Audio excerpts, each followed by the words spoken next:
నమస్కారం. కృష్ణం వందే కార్యక్రమానికి స్వాగతం.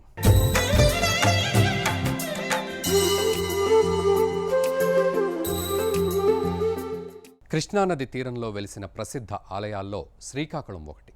ఆంధ్ర మహావిష్ణువు వెలిసిన ఈ పుణ్యక్షేత్రం ఆధ్యాత్మిక పరంగానూ చారిత్రకంగానూ విశిష్టమైన స్థానాన్ని ఆక్రమించింది.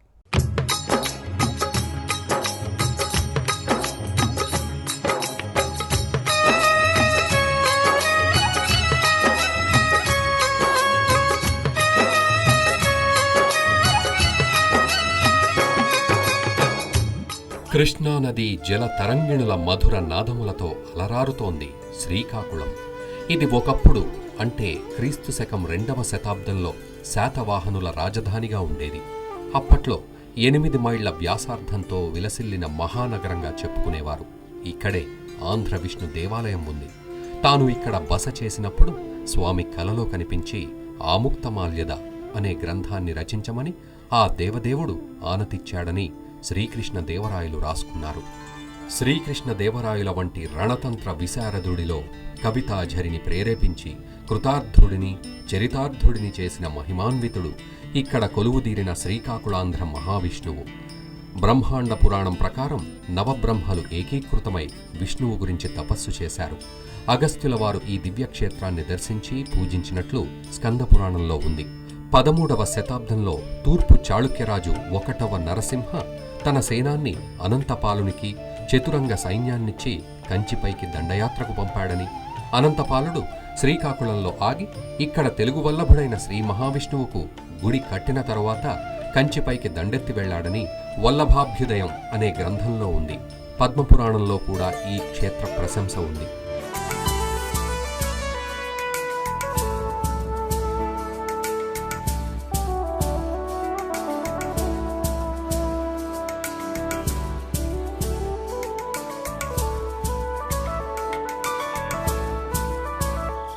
శ్రీకాకుళాంధ్ర విష్ణువుకు ఆంధ్ర నాయకుడన్న పేరు సార్థకమైంది. ఇక్కడి మూల విరాట్టు జగన్మోహనాకారమై 6 అడుగుల ఎత్తుతో అలరారుతుంటుంది. శాతవాహనుల తర్వాత జరిగిన యుద్ధాలు, కరువు కాటకాలు, ప్రజల వలసలు, నూతన ప్రభువుల ఆగమనం, నూతన రాజ్యాల నిర్మాణాలు వంటి పరిణామాలతో ఈ ఆలయం శిథిలమైంది. ఇంత అందమైన శ్రీ మహావిష్ణువు యొక్క అభివ్యక్త విగ్రహం కొల్లూరులోని కాబిభోట్లవారి వీధిలో పడి ఉండేదట. ఎంత వైపరీత్యం! దానికే అనంత దండపాలుడు గుడి కట్టి పునఃప్రతిష్ఠ చేశాడు. ఈ క్షేత్ర ప్రశస్తిని చాటే కావ్యాల్లో వల్లభాభ్యుదయం, క్రీడాభిరామం, కాసుల పురుషోత్తమ కవి రాసిన ఆంధ్రనాయక శతకం ఉన్నాయి. దివిసీమలో ఎటు చూసినా గుళ్ళు కనిపిస్తాయి. అటువంటి దివిసీమలోని తీర్థక్షేత్రాల్లో మొట్టమొదటిది ఈ శ్రీకాకుళం.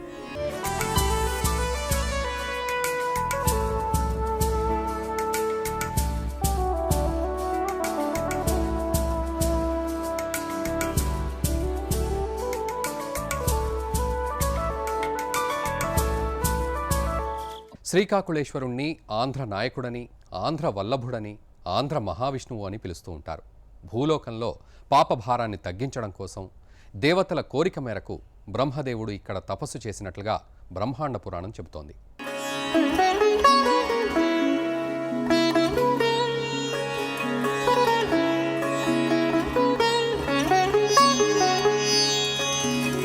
శ్రీకాకుళ క్షేత్రంలోని మలయ సమీరాలు పిల్ల తెమ్మెరలై మధుర మంజులా నాదంతో మనలను అలరిస్తూ ఉంటాయి.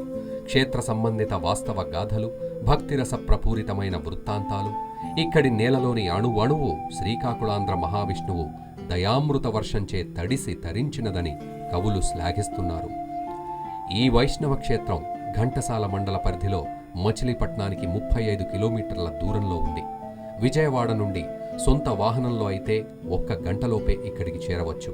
శ్రీకాకుళం గ్రామంలో వేంచేసియున్న శ్రీకాకుళేశ్వర స్వామివారి ఆలయం అనేక పౌరాణిక, చారిత్రక ఆధారాల్ని కలిగి ఉంది. తొలుత కృష్ణానదీమ తల్లి శ్రీమన్నారాయణుని గురించి తపస్సు చేయగా ఆశ్రిత భక్తవత్సలుడైన ఆ దేవదేవుడు ఆమె తపస్సును మెచ్చి ప్రత్యక్షమై వరం కోరుకొమ్మన్నాడు.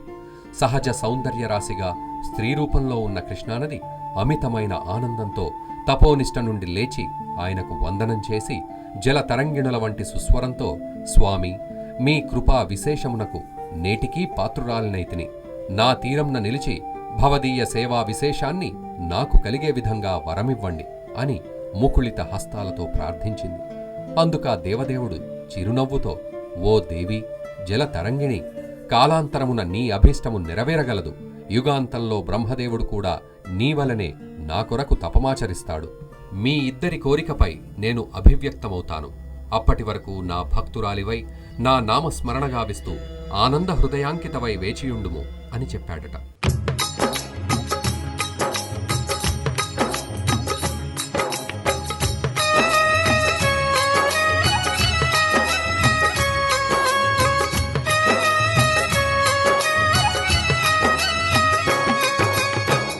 శ్రీకాకుళం గ్రామంలో వేంచేసినటువంటి శ్రీ కాకులేశ్వర స్వామి దేవస్థానం నందు నిర్వహించబడినటువంటి కార్యక్రమం ఇది.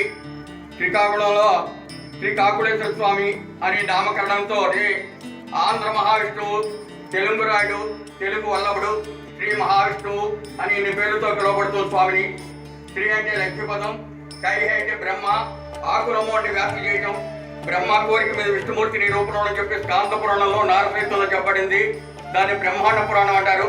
స్వామికి ప్రభులోని కిరీటానికి అటుపక్క దశావతారాలు: మత్స్య, కూర్మ, వరాహ, నారసింహ, వామన, పరశురామ, రామ, బలరామ, బౌద్ధావతారం, కలికి అవతారం. స్వామివారిలో బౌద్ధావతారం ఉంటుంది కానీ కృష్ణావతారం ఉండదు. ఎందుకంటే తానే కృష్ణుడు, తానే విష్ణువు, సాక్షాత్ విష్ణుమూర్తి నేనే. నా యొక్క దశావతారాలను బట్టి విష్ణాలయాలు వేసినా కానీ ఎక్కడ విష్ణాలయం లేదు అని చెబుతున్నారు స్వామి. కుడి చేతిలో చక్రం ఉంటుంది, ఎడ చేతిలో చక్రం ఉంటుంది స్వామికి. అన్ని చోట్ల కుడి చేతిలో చక్రం ఉండేది. చక్రం ఏంటంటే సంహారానికి, కాబట్టి గజేంద్ర మోక్షంతో సంహారం అయిపోయింది. అసురు సంహారం లేదు, శాంతి అని చెప్పి శంఖానికి ప్రాధాన్యత ఇస్తున్నారు. ఇంకో చేతిలో కుడి చేతిలో కమలహస్తం ఉంటుంది, ఎడ చేతిలో గదహస్తం ఉంటుంది. శ్రీదేవి, భూదేవి చెంతనే నిలబడి ఉంటారు. మెళ్ళలో శాలిగ్రామాల మాలది. కాసులు పురుషోత్తం కవి స్వామి మీద 108 పద్యాలు రాశారు. ప్రతి పద్యానికి ముగ్గులో చిత్ర ప్రభావ దార్క్షిణ్య భావ హాస్యముత జీవ శ్రీకాకుళాంధ్రదేవ. 108 తిరుపతులు ఎందుకు ప్రఖ్యాతిగాంచిన శ్రీకాకుళం మన భారతదేశంలో 108 తిరుపతులు ఉన్నాయని చూస్తున్నారు. మనం వెంకట నాయక అని చెప్పేసి మనం ఒకటే తిరుపతి అనుకుంటాం. కాదు, ఆయన 108 ఉన్నాయి. ఆ 108 తిరుపతుల్లో 57 తిరుపతి అని చెప్పేసి వారి వీటిలో వారు రాసుకున్నారు. అయితే స్వామివారు మనకి 1010కి పూర్వమే దేవాలయం ఉంది అని చెప్పేసి కాసుల పురుషోత్తం కవి నిందాస్థితిలో నిందిస్తూ ఒక విధంగా పొగడుతూ ఒక పద్యంలో అంటున్నాడు: నీవుటి దామోదరుడివి, నీకు ధూపదీప నైవేద్యాలు లేకుండా మరుగున పడిపోయావు. చిత్ర ప్రభావ దాక్షిణ్య భావ అత్యమత జీవ శ్రీకాకుళాంధ్రదేవ అని చెప్పేసి మొగుడంలో చేర్చి ఆ విధంగా పద్యాలు రాశారు. అయితే మనకి ఇక్కడ రాయలవారు 1518 ఫిబ్రవరి 11 ఇక్కడికి వచ్చి ఈ స్వామిని దర్శనం చేసుకుందామని వచ్చి కాలాతీతం అయిపోయి సమయం దాటిపోయేటప్పటికి ఈ రోజుకి ఇంకా మన దర్శన భాగ్యం లేదు అని చెప్పి నిరాశ చెంది విశ్రాంతి తీసుకుందాం అని చెప్పేసి పడుకున్నారు మండపం నందు. మండపంలో పడుకుంటే స్వామి కళ్ళలో పెట్టిపోయి, నాయన నీ వని చోట్ల కూడా అన్ని కావ్యాలు, అన్ని గ్రంథాలు, అన్ని భాషల్లోనూ రాశావు, ఒక తెలుగు భాషలో ఒక కావ్యం.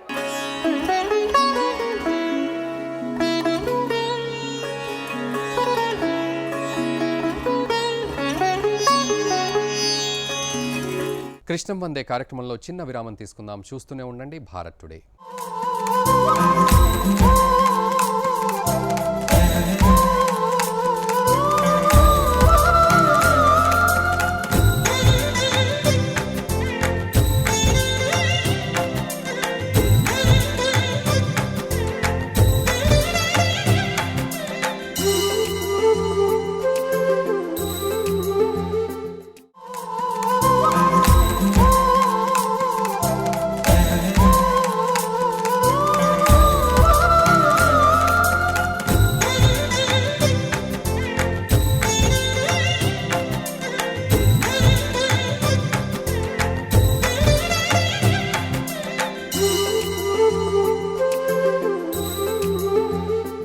అగస్త్య మహర్షి శ్రీకాకుళేశ్వరుణ్ణి దర్శించుకున్నట్లుగా స్కందపురాణం చెబుతోంది. ఇక క్రీడాభిరామం, వల్లభాభ్యుదయం, ఆంధ్రనాయక శతకం, నారాయణ తీర్థుల వారి శ్రీకృష్ణ లీలా తరంగిణి మొదలైన వాటిలో ఈ క్షేత్ర ప్రస్తావన కనిపిస్తుంది.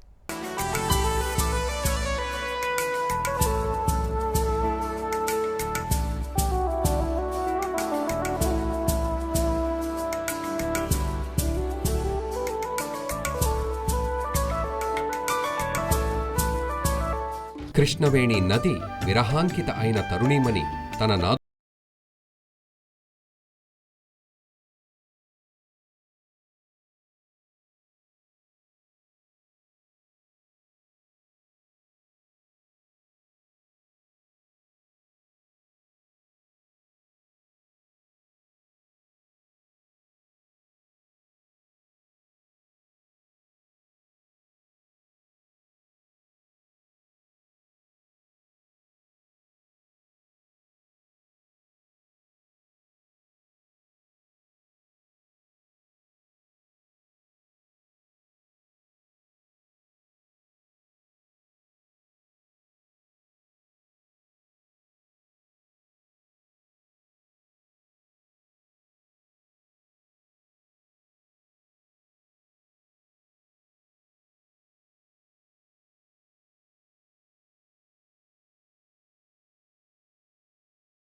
సర్వ పాపహరణం శ్రీకాకుళేశ్వర స్వామి.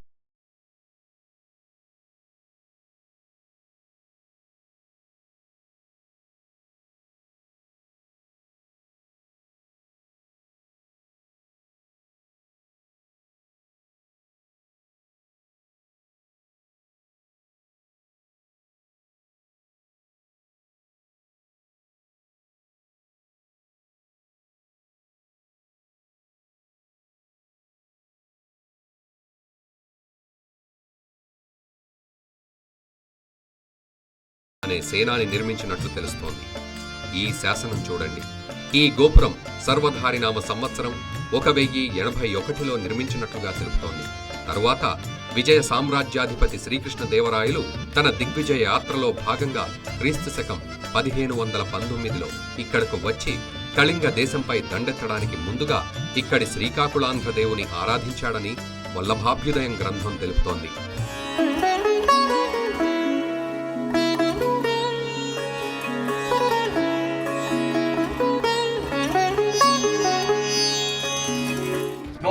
దోషం ఉన్నటువంటి వారందరికీ కూడా ఇక్కడ బుధవారం నాడు విశేష పూజా కార్యక్రమం ఉంటుంది. అయితే ఇక్కడ మనకి ప్రతి శ్రవణ నక్షత్రానికి కూడా స్వామివారికి అమ్మవారికి కూడా పంచామృతాలతో అభిషేకం ఉంటుంది. అయితే స్వామివారికి ఇక్కడ పొద్దున్నే మామూలు బాలభోగం కార్యక్రమం ఉంటుంది. అయితే బాలభోగం కార్యక్రమం అనంతరము ఆశ్లేష జ్యేష్ఠ రేవతి నక్షత్ర జాతకుల పూజా కార్యక్రమం ఉంటుంది. వైశాఖ మాసంలో బ్రహ్మోత్సవాలు జరుగుతాయి. వైశాఖ శుద్ధ త్రయోదశి రోజు నుంచి కార్యక్రమాలు దిగినవుతాయి. బహుళ విజయ రోజు నుంచి విజయంతో ఆఖరవుతాయి ఉత్సవాలు. ఇక్కడ వైకుంఠ ఏకాదశి ఉత్తర ద్వార దర్శనం ఒకటి ఉంటుంది. అది అన్ని చోట్ల కూడాను మామూలుగా తెల్లవారుజామునే చేస్తారు. కానీ ఇక్కడ ఈ దేవాలయం ఏంటంటే రాజాగారి దేవాలయం కాబట్టి ఇక్కడ మామూలుగా కార్యక్రమం అనేది 9-10 కార్యక్రమం 10 గంటల టైం అవుతుంది ఉదయం పూట. ఆ టయానికే చేస్తారు కానీ పొద్దున్నే బడి తెల్లారుజామున బడి జరగదు. అయితే ఒక్కొక్క వాహనాన్ని మోయడానికి 30-40 మంది కావాల్సి వస్తుంది వాహనం మోయాలంటే. అందుకని చెప్పేసి కూడా ఆ కారణం చేత ఇక్కడ మామూలుగా వైకుంఠ ఏకాదశి ఉత్తర ద్వార దర్శనం అనేది ఆ టయానికి ప్రజలందరికీ కూడా చాలా కనబడేటట్టుగా చేస్తారనమాట. ఇక్కడ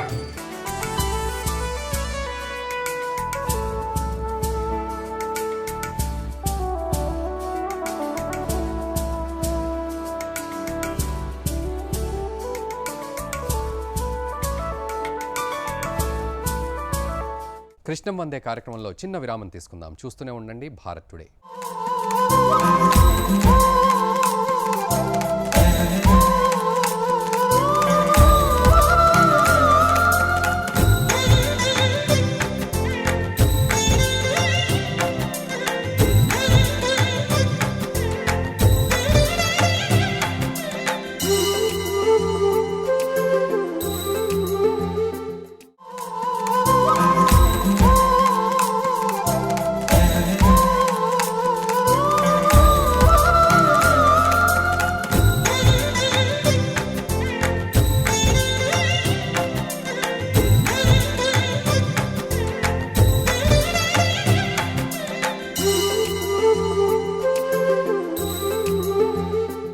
శ్రీ రాజ్యలక్ష్మి సమేతుడైన శ్రీకాకుళేశ్వర స్వామికి ప్రతి ఏటా వైశాఖ మాసంలో అంగరంగ వైభవంగా బ్రహ్మోత్సవాలు జరుగుతాయి. ఇక వైకుంఠ ఏకాదశి రోజున ఇక్కడి స్వామివారిని ఉత్తరద్వార దర్శనం చేసుకుంటే పుణ్యలోకాలు ప్రాప్తిస్తాయని భక్తుల ప్రగాఢ విశ్వాసం.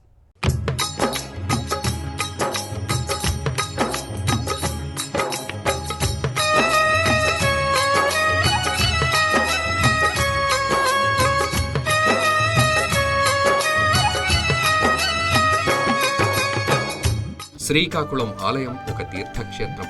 పావన కృష్ణవేణి నదీమ తల్లి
తరువాత శ్రీకృష్ణదేవరాయలు తన మనసులో మెదులుతున్న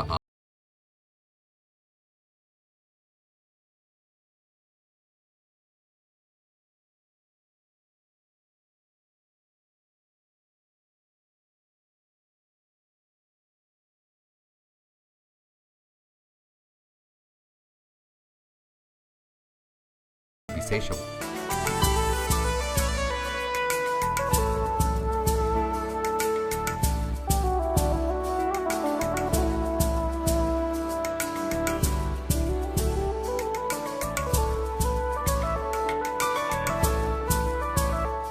విజయనగర సామ్రాజ్య పతనానంతరం ఈ క్షేత్రం గోల్కొండ నవాబుల ఆధీనంలోకి వెళ్ళింది. ఆ తరువాతి కాలంలో దేవరకొండ సంస్థానాధీశులైన కోదండ రామన్న గారు 18వ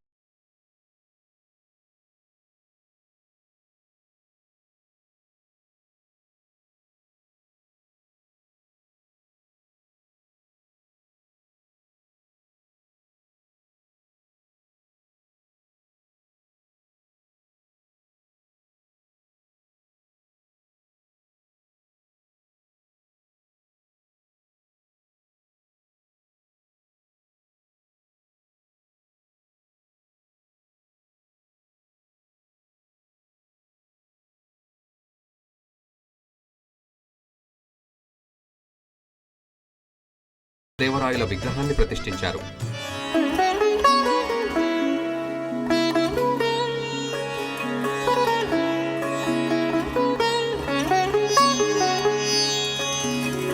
శ్రీ నారాయణ తీర్థుల వారి శ్రీకృష్ణ లీలా తరంగిణిలో ఈ స్వామి వైభవాన్ని ఇతోధికంగా కీర్తించారు. శ్రీనాథుడు తన క్రీడాభిరామంలో శ్రీకాకుళ క్షేత్ర మహిమను, ఇక్కడ జరిగే తిరునాళ్ల వైభవాన్ని గురించి ప్రస్తావించారు. చల్లపల్లి జమీందారు ఆస్థాన కవి కౌసుల పురుషోత్తమ కవీంద్రుడు ఆంధ్ర నాయక శతకాన్ని రచించాడు. స్వామివారి గర్భగుడిపై ఉన్న విమానానికి భద్రకోటి విమానమని పేరు. ఆ ప్రాంగణానికి తూర్పు దక్షిణ గాలిగోపురాలున్నాయి. ఈ ఆలయం 3 భాగాలుగా ఉంది. రంగస్థల మండపం, అంతరాలయం,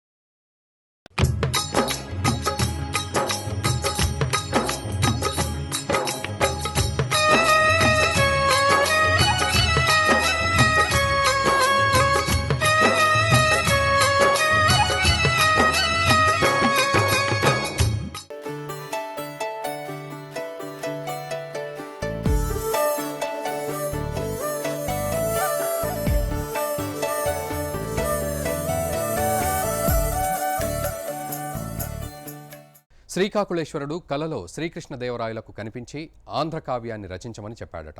అలా ఆముక్త మాల్యదకు శ్రీకారం చుట్టారు దేవరాయలు. దీనికి గుర్తుగా 16 కాళ్ల మంటపంలో శ్రీకృష్ణదేవరాయల విగ్రహం కూడా కనిపిస్తుంది. ఇది ఇవాల్టి కృష్ణం వందే కార్యక్రమం. కృష్ణానదికి సంబంధించిన మరో అంశంతో మళ్ళీ కలుద్దాం. చూస్తూనే ఉండండి భారత్ టుడే. దేశం కోసం, ధర్మం కోసం.